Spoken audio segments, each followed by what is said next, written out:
going in. So thought goes in into the brain, its movement, it then hits the motor neurons through the neurons that are being saying, going and flying through the brain, that sends down the message to the legs and arms and propulsion and angle, go.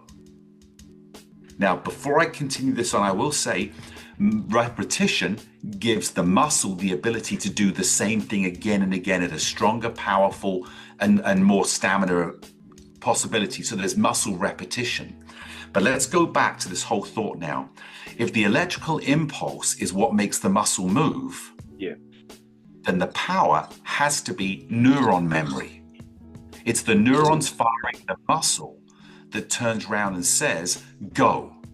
And then as you run, the memory of the neurons feeding back to the brain in sensory goes, my angle's wrong. I've got to push faster. I've got to speed up my arms. I feel tense. I've got to relax down. This is all the information that's going from the action to the brain, and the brain so quickly processing it and then sending the information back to the muscle.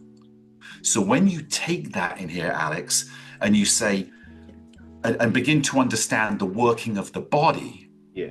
then we say repetition helps the muscle repeat. Repetition helps the muscle get stronger. It stresses it. I can increase the firing of the muscle. Yeah. But the actual muscle memory doesn't come from the muscle. It comes from the neurons. When we don't do it and the neurons are not continuing it, we lose it.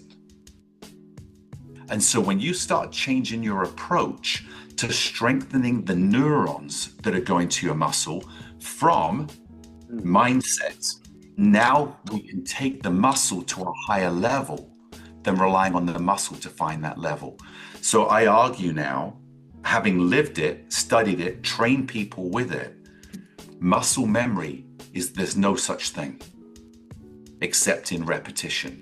Muscle memory is actually neuron memory. So strengthen your neurons, strengthen your brain, strengthen your mindset to strengthen your brain to increase neuron power. So will your body react.